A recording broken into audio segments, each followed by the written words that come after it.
Buon pomeriggio a tutti. Good morning, everyone. As the meeting will be in English, I'll have to be friendly with our guest and start immediately in English. We are extremely happy of the big success that this wonderful title and first event is taking place. And it's the first global health seminar that we are organizing here at IFA.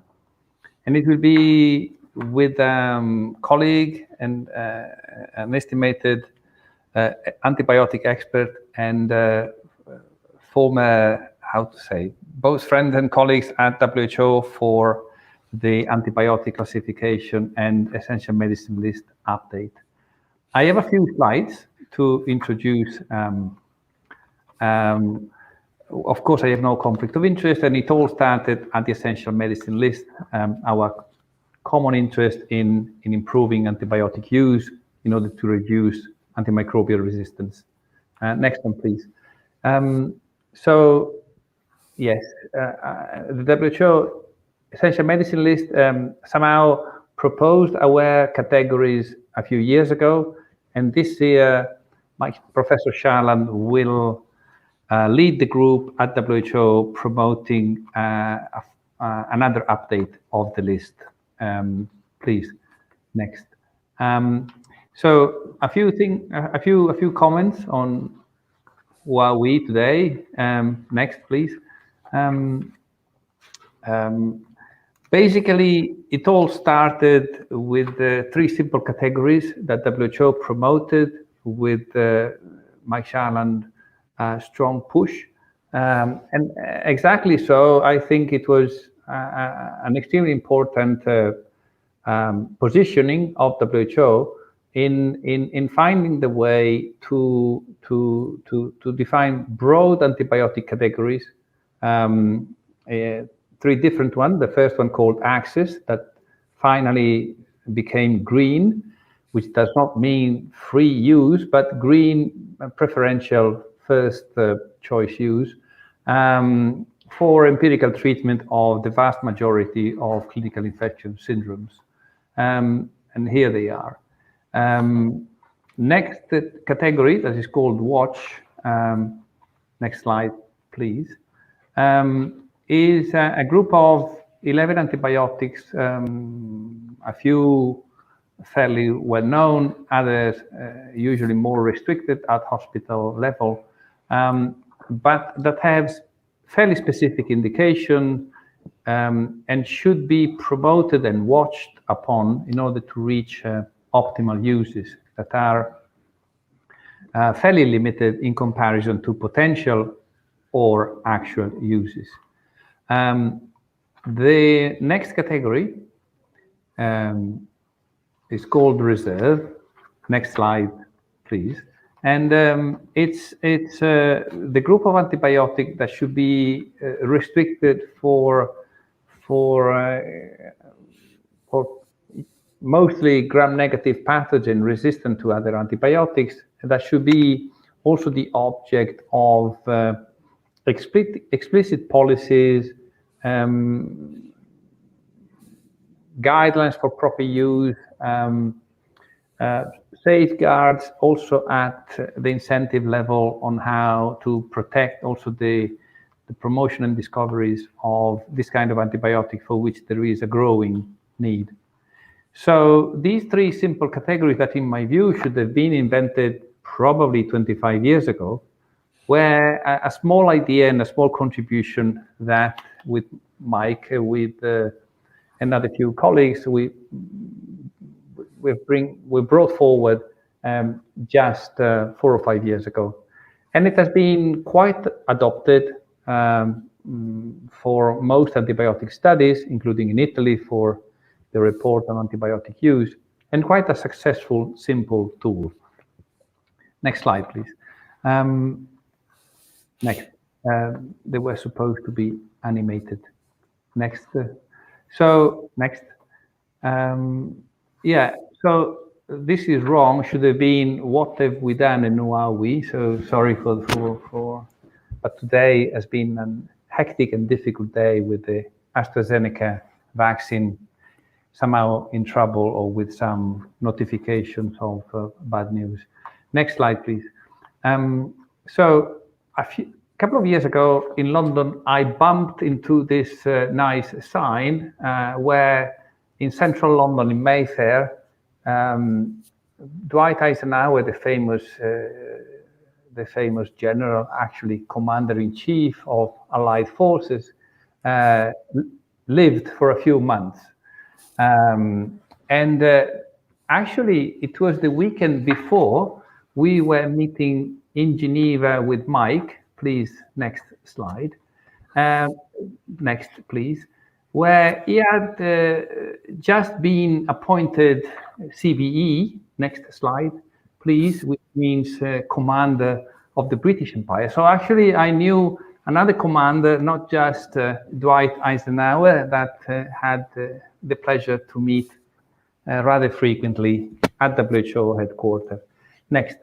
So, please, final one, go, please. It's the third and final. Next. Why are we here today? Because we kept some good interaction and with Professor Sharlan, and the idea to bring new energy, more bold objectives to the difficult area of how to reduce antimicrobial resistance was the scope of today's discussion. Thinking the unthinkable means reaching possible or potential areas that up to now we have not dared to think about or dare to try to look for. So please, next. And WHO actually, after an exchange we had proposed a global indicator that has become one of the indicators of WHO that gives countries good targets for optimal, not just drug use, but also optimal improvement in the global health. And while there was an overall reduction of these targets, 2-3 years ago, one more target was added, and it was around the access group of antibiotics. It was a relative consumption target, saying all countries should use at least 60% of access group antibiotics out of their overall antibiotic use. As you can see, it's a relative target set at global level. It was new. It was somehow daring into offering one single simple target for all 194 countries on the planet. So next, why are we here today? To set ambitious target, to rethink an old topic. Some of the questions that I think will be faced by the nice talk we're going to hear are, can we set a global antibiotic target also in terms of absolute uses? Can we have more ambitious goal to more rapidly try to control and reduce antimicrobial resistance? In other words, can we think the unthinkable? I hope the answer will be toward yes. And with next slides, I have almost finished. Quoting a good Brit, Oscar Wilde used to say, pure and simple truth is rarely pure and never simple, against commonplaces like probably our speaker soon. And quoting another professor in London, Michael Marmot, next slide, please, that has added that also for poverty. Poverty is rarely pure and never simple. Next, please. Also for optimal antibiotics use could be the same, that it's rarely pure and never simple topic. It's a complex one, and I'm glad to stop here and to let Mike Sherman have his talk. Thank you, Mike, for your wonderful title and contribution to the discussion. It will be a success. Thank you. Thank you very much indeed, Nicola, and thank you very much indeed, Ifor, and thank you for the invitation today. Have first slide, please.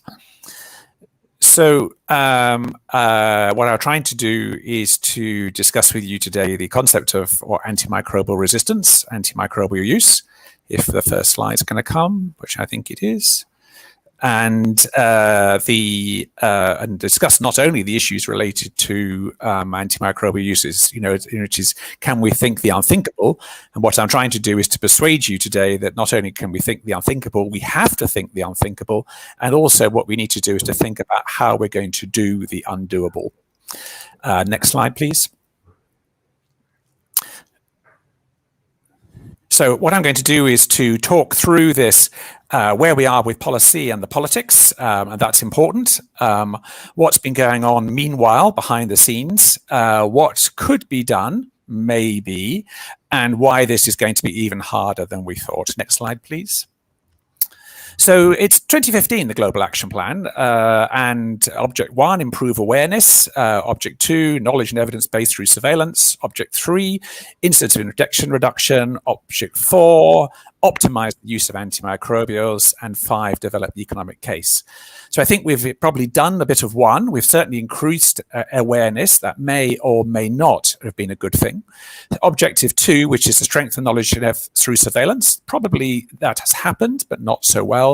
We've done very little to reduce the incidence of infection, and we've not done very much to optimize the use of antimicrobials, and there has been some progress in the economic case. Next slide, please. The politics is important, and AMR did take a major step forward in the United Nations, which is actually to develop the One Health Global Leaders Group, because, like a big programs, in fact, is going to need significant funding to take forward some of the things I'm going to talk about today. One of the other most important things that's happened is the independent panel on the evidence for action against antimicrobial resistance. This snappily titled new group actually can be shortened to IP. And is what they're going to say when they actually see what the evidence is on the basis of data, because the data is poor. Next slide, please. So this is an interesting document that was published on I love the WHO website, because you find things that you just didn't know that were there. And this is International Instruments on the Use of Antimicrobials Across the Human, Animal and Plant Sector. It's an excellent document and is very well put together and very well researched. And what it talks about is instruments. It has a broad view of what instruments are. It would include policy instruments or other instruments. And then these are the ones on responsible and prudent use in humans on the right-hand side. And you can see that actually there are 6. And so these are all the international instruments on how to improve antimicrobial use in humans. There's a WHO pocketbook, which how to manage childhood illness in low and middle income settings, a very good WHO guideline on good pharmacy practice, 2 TB guidelines, 1 guideline on pneumonia, and the AWARE classification, and that's it. So there's not a lot. It's also true that, in fact, animals have twice as many instruments as humans, and it looks like humans need a little bit of time to catch up. Next slide, please. So one of those is what is going on with global policy, and there is the monitoring and evaluation framework is clearly an important component to that, and there is overall the monitoring has a global super goal. The global super goal is to reduce the burden of disease for infections that are treated with antibiotics, which is true and in itself a good thing, but is actually not a very detailed policy super goal. And then, as Nicola was talking about, then we have the indicators on the use of antimicrobials in human, but very little detail as yet in the MEF about actually how you do this and how in countries one can try and take forward direct policy goals, and more specifically, more detailed targets, not only the 60% access target, but how do you try and get into the details of those as well. Next slide, please. And there's a reason for that. And the reason for that is in an excellent systematic review published last year in PLOS Medicine by Steve Hoffman and others. And this systematic review reviewed all of the policy interventions to try and improve antimicrobials that they could actually identify. And they had found 70 studies, and then sort of looked through all those in great detail. And they were quite strict about what was a government policy intervention, not just a sort of antibiotic trial, but actually what was a government policy intervention. And there forever, up to 2019, they found 4 trials. 4 trials. One of those was in TB, 2 of them 20 years old, and one of them was a letter put out by the Chief Medical Officer, Dame Sally Davis, to GPs to say, please stop giving so many antibiotics, which GP listened to briefly. After that, the rest of it is really not very strong evidence base at all. And their conclusions are quite good, actually. To avoid wasting public resources, governments should ensure that future antimicrobial resistance policy interventions are actually evaluated using rigorous study designs, and these are published in outcomes. Because currently, at the moment, as they point out, really none of the policy options have been rigorously evaluated, and this limits their influence. So one of the difficulties why governments haven't really got going with policy options for antimicrobial resistance is because the evidence base is very weak for that. And so, there isn't an overarching, really strong evidence base, and that's what we now need to build, I think, very rapidly. Okay, next slide, please. So what progress has been? So that's the sort of setting the scene, if you like, on the backgrounds of what's been going on. And, next slide, please. And there has been some progress. I mean, one of the things that's really has been progress is on pull incentives. I'm not going to go into details today about the problem with the broken market in antibiotics. There's been a lot of discussions around that. But, major advances in AMR Action Fund, the Pasteur Act that's going through Congress at the moment, potentially, and, a lot of individual countries that have put forward new mechanisms for pull incentives has been great. And so that's a really positive step to try and move on the pipeline. Next slide, please. One of the problems, of course, is the pipeline. And the antibiotic pipeline is also has some issues, as we know well. There's been around 10, 12 new antibiotics licensed by the EMA or FDA in the last 5 years, but most of those are existing classes with well-established resistance mechanisms. It is likely when the use of those goes up significantly, resistance will break through. There's about 25 antibiotics in phase 1, 2, 3 active against the WHO priority pathogens. But half of these are beta-lactam, beta-lactam inhibitors, very few are oral, and actually very few are focused on ESBLs, which is still a major concern of resistance globally. Particularly, very few of these have any innovative mode of action against multi-drug resistant gram-negatives. And equally important, only 3 of these 25 have activity against beta-lactamases, which of course is the commonest genotype causing carbapenem resistance in low and middle income countries. Most of the antibiotics that are being designed to try and to treat carbapenem-resistant infections, the new antibiotics, are active against the types of resistant patterns, KPC and others, that are found in Europe and particularly in North America. They are not so common in Asia, India, and Southeast Asia. And so, really concerningly, most of the new antibiotics that are coming through are not going to be active against carbapenem-resistant pathogens, Klebsiella and the like, in large parts of the lower middle income setting. Next slide, please. The preclinical pipeline is more robust, certainly, and so it's a much more wider and innovative portfolio. There's about 500 antibacterial agents, traditional and non-traditional, but unfortunately, what's happened is that there's been a shift to now quite limited spectrum agents. So half of the agents in the pipeline are targeting single anti-Acinetobacter drugs, anti-Pseudomonas drugs. And these are going to require quite expensive companion diagnostics, which is going to make them not easy to afford and implement across most of LMIC setting.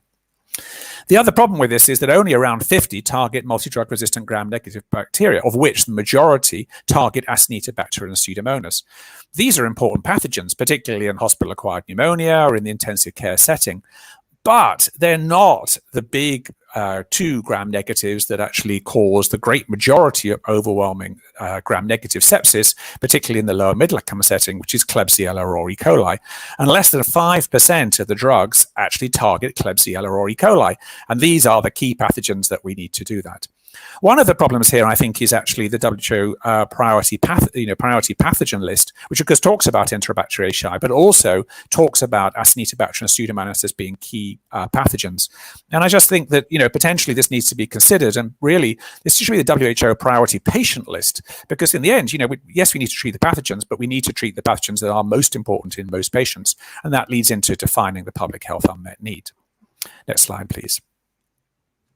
So as I won't go over again the group that what Nicholas very kindly sort of discussed, but the EML, of course, there's about 35, 40 antibiotics is what to use. It gives you the list of what to use. And the 29 EML committee expanded this classification. So not only Access Watch for the antibiotics that are on the essential medicines list, but to try and improve drug utilization studies and for policy agendas, that's been expanded to over 200 now, nearer 250 antibiotics. So, nearly all the antibiotics that are being used globally are now categorized into one of these three groups. And and there's a new category which is not recommended, which is added, which is a lot of these inappropriate fixed dose combinations as well. Next slide, please. But there are major data limitations, and this is the other problem with why policy really hasn't taken off. I think it's one of the problems is that we have very difficulties trying to measure the policy outcomes. The WHO GLASS, the Global Antimicrobial Resistance Surveillance Program, does have consumption data, and so there's hospital procurement data. Most hospitals in lower middle income countries, and indeed some hospitals in the National Health Service, don't have electronic or good electronic prescribing, easily obtainable data. And so we can only link to indication through point prevalence surveys.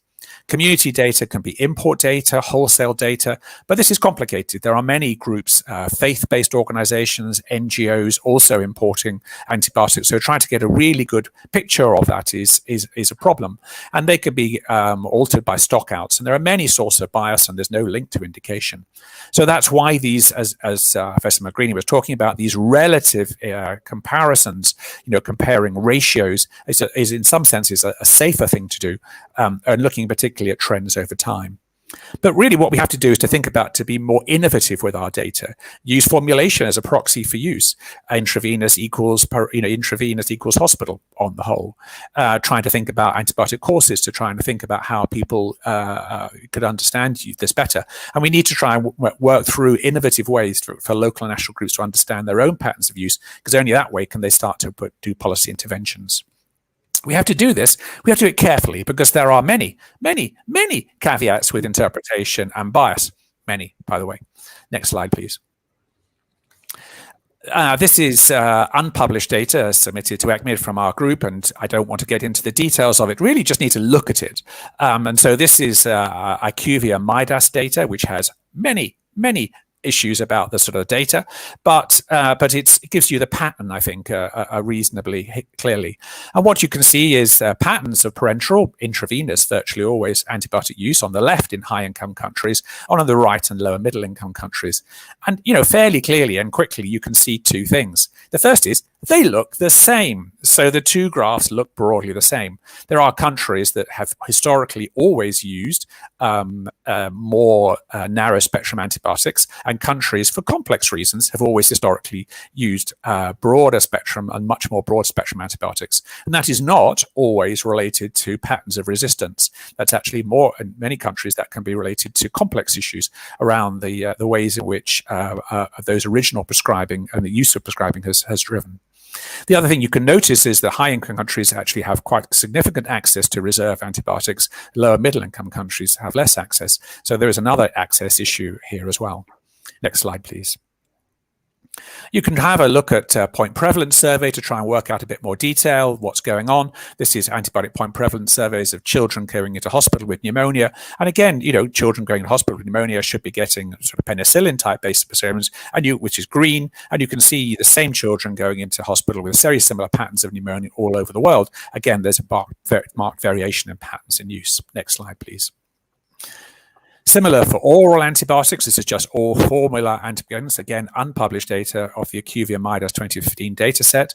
And then you can just see the patterns of total antibiotic use again. And one of the striking things, in fact, is if you look at the median and the interquartile ranges of these, they're remarkably similar between the sort of high income and the lower middle income settings. There's just that range. You can see the 60%, and actually many countries do this, but actually, as we'll come on to in a second, perhaps a higher and more realistic option, though actually the overall goal of 60% is overall goal for intravenous and oral use, but actually for oral use, potentially a more ambitious target would be appropriate. I've just happened to show you the 80% figure here. Next slide, please. The other good thing about the WHO website is that you just find stuff. So, you just happily play around. And this is the WHO fact book. And nearly everything that you think is a very good idea, somebody's done before. And not only have they done before, they've usually done it better than you do. So this is a fact book. And this was looking at antibiotic use and patterns of antibiotic use back from the 1980s. And you can see from down the bottom corner, there's sort of kind of rates of adherence to clinical guidelines. You put out a clinical guideline, everybody ignores it. We all know that. With a guideline alone is, surely necessary, but not sufficient. And you can tell that by looking at rates of inappropriate prescribing over time, which is the top left. And at the moment, it shows that in, the pink bar, 40 to 50% of patients in 1982 were getting inappropriate prescribing of antibiotics. There's a very nice studies that have come out recently with great detail evaluation, a much, much larger sample size and a much bigger sort of N number that shows that 40 to 50% of patients are getting inappropriate antibiotics. So from 1982 to 2020, then the rates of inappropriate prescribing have really changed. Not at all. Next slide, please. What has changed, and what is critical to making for clarification here, is it's not that the rate of inappropriate prescribing has changed, it's what we give when we prescribe. Because what you can tell here is that on the left, it's sort of high income, particularly if you look at access antibiotics, 2000 to 2015, stayed pretty flat and has gone up a bit in lower middle income. The total use of antibiotic, total exposure is increasing. But what has dramatically changed is lower middle income, both upper middle and lower middle, use of access antibiotics. And so there's been a doubling of the use of upper middle and of watch antibiotics. So there's been a doubling in the use of watch antibiotics. Broad spectrum watch antibiotic use has gone up remarkably. And looking at some of our more recent data, it now looks about similar to high income. So it's not that actually we've always been using it. This is, antimicrobial misuse has been always a problem. But now what we're doing is misusing very broad spectrum quinolones, third generation oral cephalosporins, a lot of sort of macrolides. And of course, that is driving antimicrobial resistance. So that's one of the sort of key concerns and the key threats we have now. Next slide, please. So what to do? So in 2021, the EML will be publishing an antibiotic handbook. It's a guidance document, and rather than providing the list of antibiotics, is how to use the antibiotics on the list. 36 infections, though it's a strong focus on primary care. It includes nearly all the guidance you'd expect for hospital setting, children, adults on acute bacterial infections. And it's the recommendations on empiric antibiotics, not only but also how to make the diagnosis, the decision whether an antibiotic is needed or not, the choice of drug, dose, and duration, D5. And our target audience is all health professionals giving antibiotics, not just doctors, a lot of nurses and pharmacists, and all health professionals provide antibiotics. Next slide, please. The underpinning evidence behind that is conducted by McMaster with multiple reviews, systematic reviews, and that's all on the ML website. And you can and also in collaboration with NICE. And what you can see is, and it's not for me to say what's going to be in the final guidance document as it's published, but if you look at the McMaster reviews on the website, then you can see what the evidence shows. And the evidence shows that for the 10 most common primary care infections, actually 9 out of the 10 are either no antibiotics or watch antibiotics.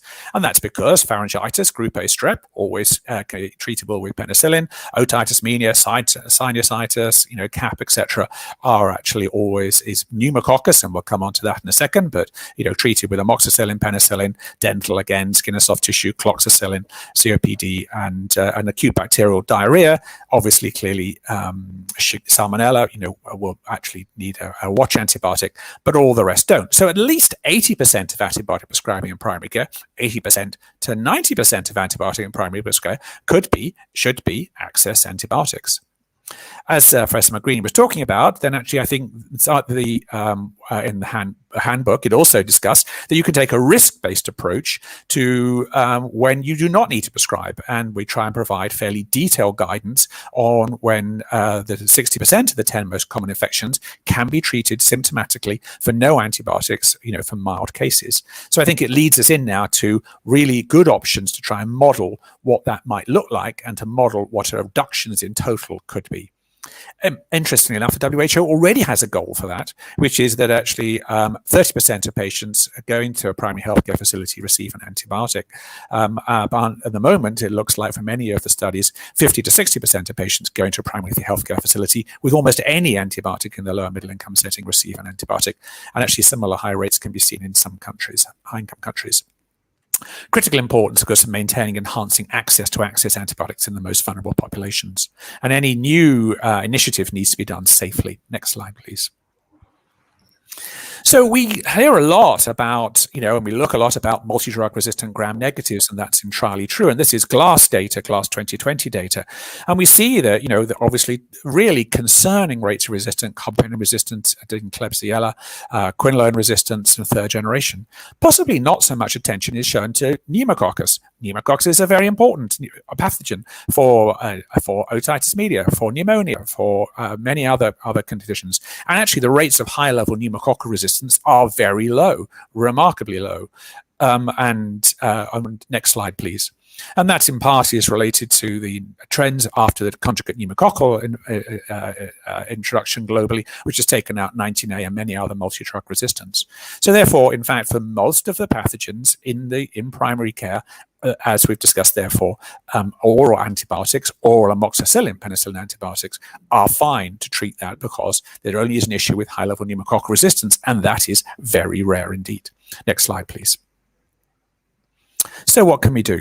So improving guidance. So I think there is complex issues of adapting guidance for varying patterns of resistance locally and nationally. And this really does need to be sort of worked out. But to be clear, in the community setting, then we don't actually need a lot of microbiology. So we need some sentinel surveillance microbiology for urine, not all the time. Are there antibiotics, access antibiotics for nitrofurantoin, for example, reasonably good to treat lower urinary tract infections in the community setting, or other antibiotics? And clearly you do need to have some sentinel surveillance in countries to work out for Salmonella, Shigella, particularly whether a fluoroquinolone or a macrolide based is appropriate. However, for many other, there is, for most of the other clinical infections we're discussing, then really there's very little need for microbiology surveillance in the community and primary care setting, where 90% of antibiotics are prescribed. In the hospital setting, then clearly there is a need. Is that right? So just to think that through, actually, what's the commonest reason for pneumonia? What's the pathogen? Pneumococcus. Pneumococcus responds to penicillin. So do we need to do surveillance on there? Actually, possibly not so much. What's the second commonest? Skin and soft tissue infection. What's that respond to? Either it responds to Staph aureus, responds to cloxacillin, or it is vancomycin with MRSA. So really what we're talking about is surveillance for a relatively small number of clinical infections. Complicated intra-abdominal infection, complicated urinary tract infection, skin and differentiated sepsis, and indeed in intensive care, of course, where you have very sick patients with HAP, VAP, etc. So we need to really develop a much change in our idea of our surveillance and target our surveillance where we need to do it. Most microbiology surveillance data is aggregate data. It's blood culture data. No clinical information, no underlying disease, severity, pre-treatment, clinical outcome. And that's really not very helpful when you want to try and change that in thinking about how you should be using your guidance better. So possibly what we need to do is to develop global clinical AMR surveillance, not laboratory microbiology-based surveillance. And targeted with those, we need efficacy studies, sentinel sites. What does that look like? Malaria, TB, and other infection syndromes, where they've done a lot of work around this and have a global network of clinical efficacy studies where they can link up treatment, they can work that through to understand what the impact of resistance is, and then try and work our way through what the optimal treatment regimen should be. We have to think about improving our models. We need much better models, not concordance and discordance, but really about what is antibiotic modifiable mortality and morbidity. And a lot of this we have to accept and focus on much more is hospital-acquired infection, and we need clearer about that. In high countries, about a quarter of bloodstream infection hospitals is hospital-acquired, and we need a lower middle incomes that has to be considerably. We need to focus on that more. And we have very few, if you start to look at those studies in the lower middle income countries, then rather than antibiotic trials that are very important for pharma registration, what we need is strategic public health focused trials that compare clinical strategies of treatment, toxicity, selection of resistance, and the impact on the microbiome. Next slide, please. So what can be done just to come to the end? Just to remember, 90% of lower middle income antibiotic use is oral and used in the primary healthcare setting. The great majority can be used with access antibiotics, and minor infections can be managed without an antibiotic. So I think it is now possible to develop and implement more formal and more ambitious policy goals and really clear targets focusing on safely reducing total and oral watch antibiotics. I think we have to be careful about those. We need to do better models. I think there's a lot of work that needs done looking at ideal patterns of community antibiotic resistance. If you take what is in the WHO handbook and you model those, then what do those look like? We need to think about risk adjustment for disease burden and risk adjustment to disease varying levels of resistance. But then after that, we need to develop a wide range of aware-based tools for the implementation of these policy goals and monitoring outcomes, particularly potential adverse effects on vulnerable populations. And then we need to conduct low, middle income and high income focused global trials, policy trials, to define and test these strategies, their safety and their impact on resistance. Because if we can't build a convincing evidence base for national policy leadership, then how can we expect policy leaders to try and implement those policies when they're fairly weak? One of the things we have learned about COVID is that if there really is a real urgency, then people will act with relatively limited and limited basic of understanding of the policy. And I think we just need to think through those risks better and try and work out whether at the moment we know enough, because the trials that we're talking about are going to take 3 to 5 years. So whether we're starting to move faster now and then think about building the evidence base underpinning that, I think is to discuss as well. Next slide, please. And all this needs to be put into a sort of public health strategy where particularly the WHO can work with with the central medicines list, with GLAS, with a number of states. So nationally, you have national surveillance coordination, you have national AMR policy goals, national AML, and then you try and work your way around in a loop around an antimicrobial resistance and use. Next slide, please. What's the problem? Well, there are many problems. Global antibiotic market's broken and there is no market. Not actually true. So the global antibiotic market is 40 to 50 billion a year and is growing rapidly. An Asia-Pacific market is already virtually half of the market, and clearly there's a number of, you just look at the web and you can see a lot of estimates of what that higher growth is going to be. This is 90% oral generic, of course. And just to remember that there are about 40 at most, 35, 40 of antibiotics that are on the essential medicines list. And so when you have just cast your eyes to the left of the number of antibiotics that leading generic manufacturers are producing, and you can see there's a few more than 35 to 40. And so obviously, clearly, there are some of those are access and watch antibiotics. Quite a significant proportion of those are not. And when you look at the right, then you can see the problem. So this is UNICEF data, and this is put out where UNICEF put out its procurement, and that sounds a very sensible, a very reasonable component, and they're very upfront about what their procurement is and what their procurement price is. If you look at the blue line, you can see what they're procuring, and you look at it and you think, you see that's about $2 for a course of amoxicillin 250 milligram tablets. And you go, okay, that's 10 tablets of amoxicillin 250 milligrams, and that's $2. That seems a reasonable sort of price, but it's not. You look closely again, and then you can see actually it's 10 packets of the amoxicillin 250 courses of antibiotics. So it's actually 100 tablets, not 10 tablets. So US indicative price per treatment course is 20 cents for a course of antibiotics. That's 2 cents for a tablet of amoxicillin.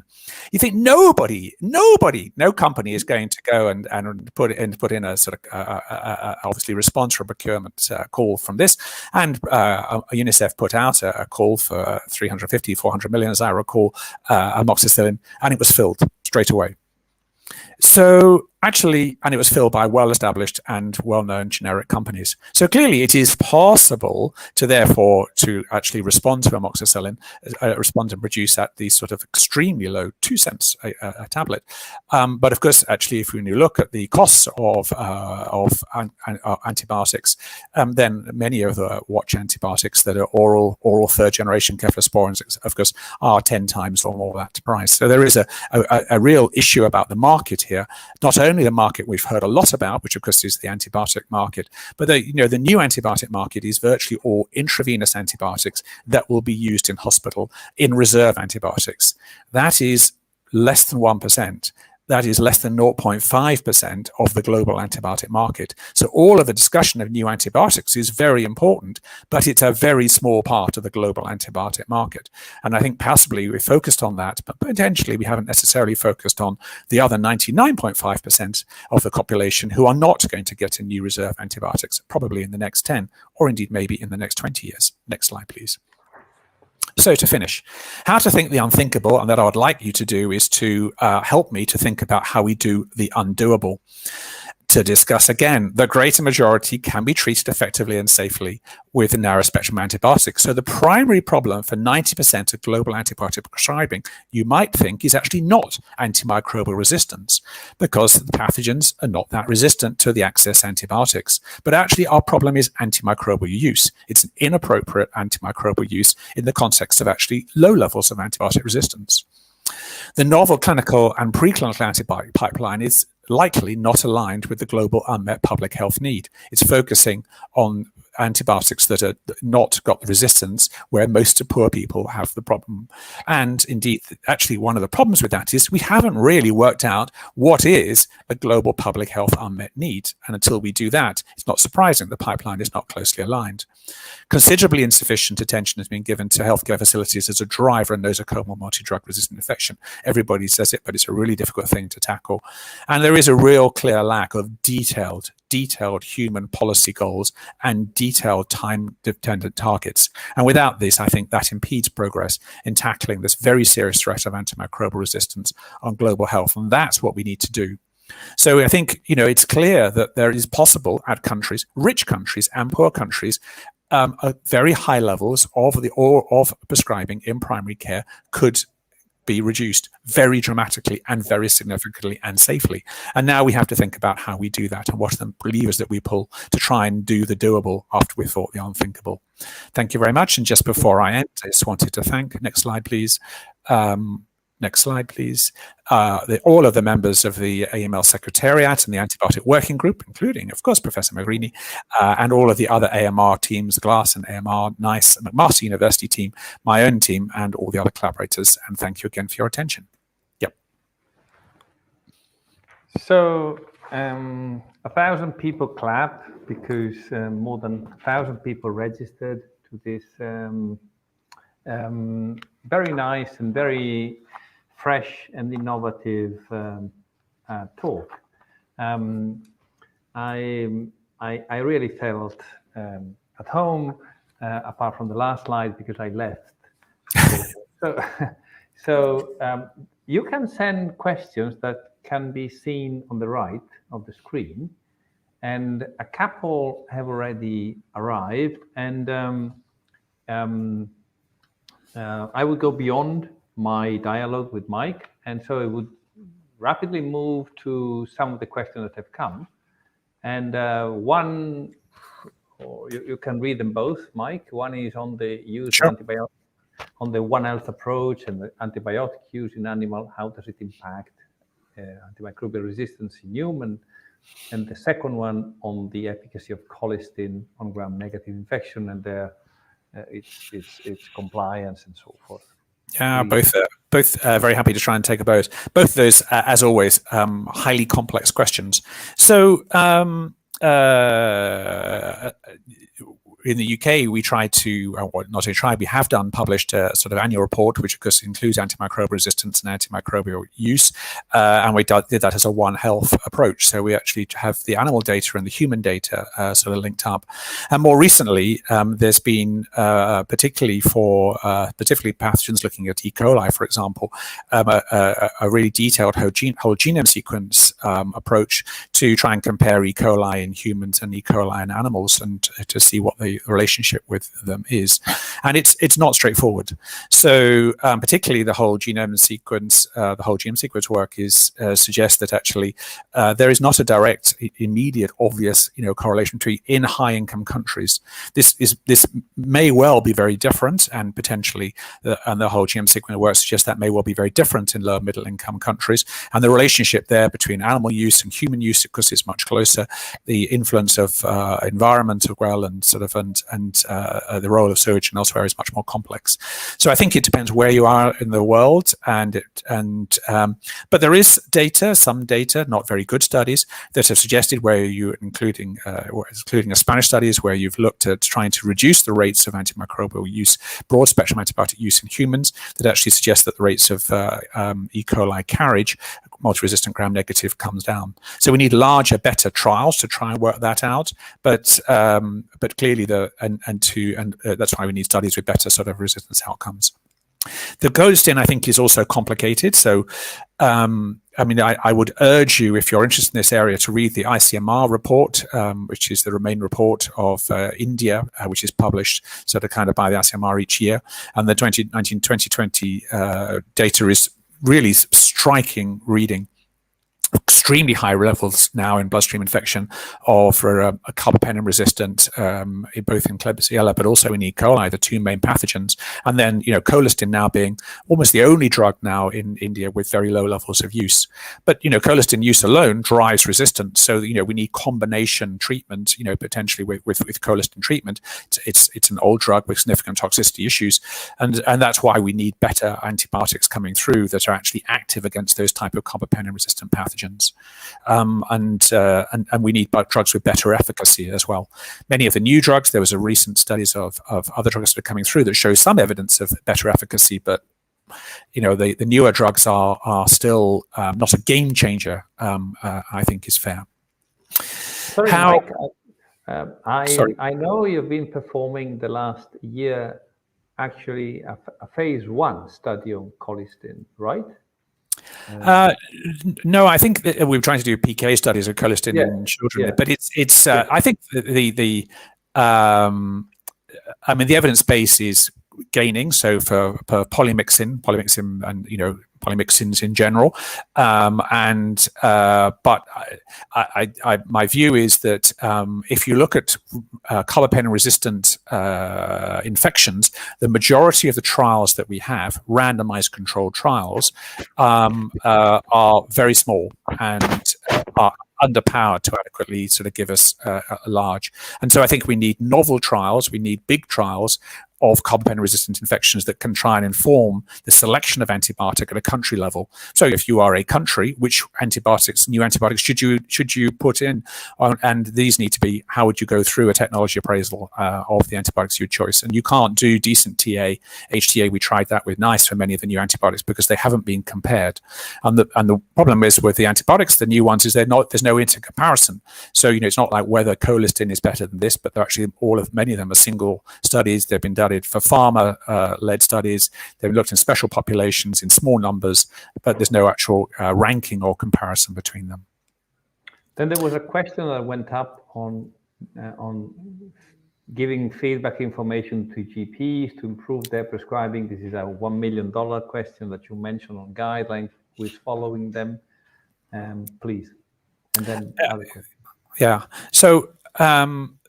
Of course, that is indeed and it's a GPs, but obviously in many of the world, actually, it's pharmacy, over-the-counter sales, and elsewhere. That's why it's not going to be easy, and that's why it needs the type of approach that we need with COVID, which is where and COVID has got examples where that's gone well in terms of global coordination. Other examples where actually that's become a little bit more problematic. So, and I think there is really consistent public health messaging, strong, consistent public health messaging, absolutely clear that, it's real clarity. I think the problem with some of the discussion about antibiotic resistance is that, of course, there's the lack of clarity about where the AMR problem is. Broadly, the AMR problem is in hospitals.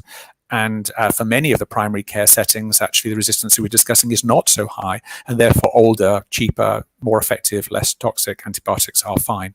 So I think we need a much clearer public health messaging to try and work our way through that. And that's easy to say, but much harder to do, I agree. There was a question from our colleagues and friend Luca Richeldi on the evolution of antibiotic resistance in different settings. That's a very good question. Yeah, so that's an extremely interesting question. So, I mean, there's some models that are coming through now, which is to sort of kind of, which is to try and look at the impact of what level. We don't have a standard unit level of resistance yet. So, I mean, that's a problem. But people are now beginning to get to that concept of a standard level of unit resistant and a standard unit of antibiotic. And if we're going to move into climate change modeling, which I think is where we need to get to, and I think the United Nations panel is going to be very helpful for that. Then what we need to do is to factor in that type, begin to get those type of models that looks at exposure and resistance, and I think that's certainly something that we'll have to develop improved models of. Clearly the issue is how much more evidence of resistance do you get with broad spectrum antibiotics rather than narrow spectrum antibiotics, and we just don't have those models adequately sourced at the moment. They will evolve, I think, and will come. And then it's going to be a complex because, there are certain countries that are overusing those, broad spectrum antibiotics and others that are underusing. And that gets into all sort of kind of complex issues. And it's not a high income, low income, middle income setting as we saw. Yeah. There are a couple of questions around COVID-19 and the overuse we have seen of antibiotics. How did it impacted on antimicrobial resistance? It's really interesting, and it's too early to tell. So we will know better as always, in a couple of years' time. One of that is data. I mean, there's country level data. So there's some countries are now putting their data out and showing that actually there's a significant increase in data. Equally, in other countries, there's a lack of access into primary care, and a lack of access in countries into to availability of medicines. So it's potentially more nuanced and balanced than one might think, and I think that may vary by country and by vary the way which countries have dealt with COVID and have locked down or not. But the data will come, I think, over the next year or two. We're trying to look at some of the data sets at the moment to work our way through that. And WHO guidelines are relatively clear, but it also was pretty surprising, or not surprising, how quickly patients went on to broad spectrum antibiotic use in the community setting. Yeah.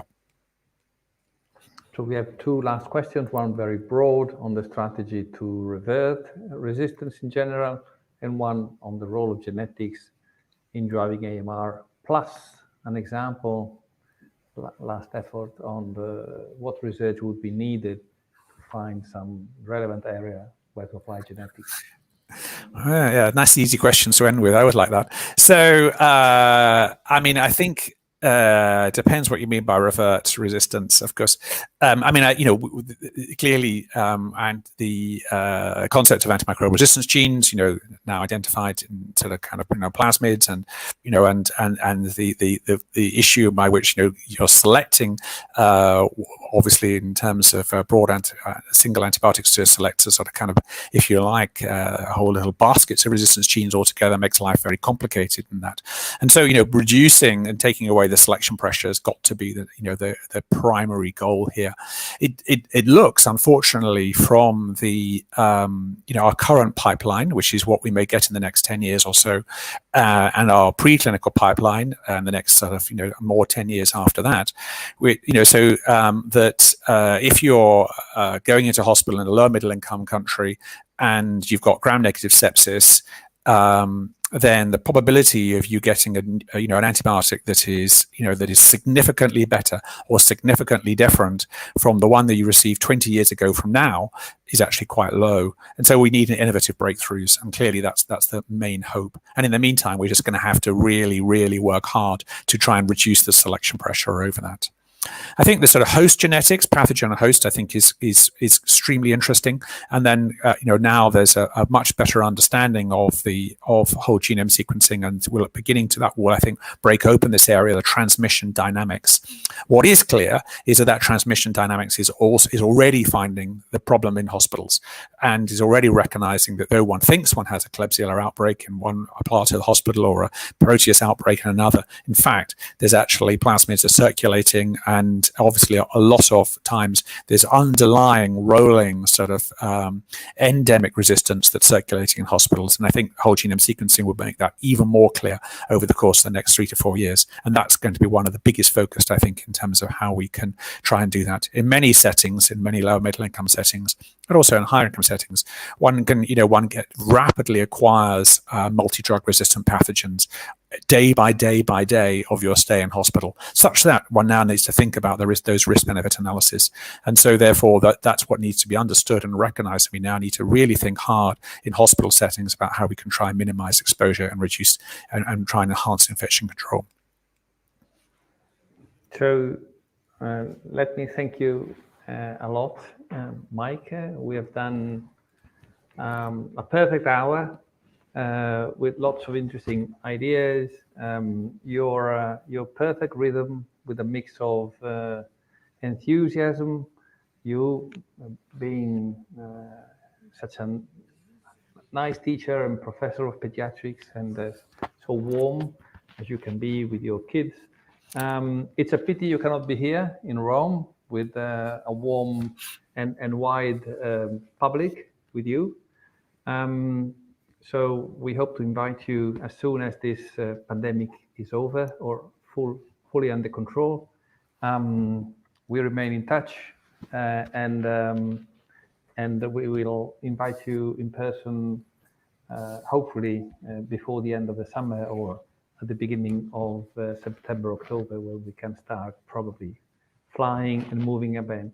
As you are a frequent flyer, I hope we can see you soon here, as you have well-rooted friends in the Italian pediatric community.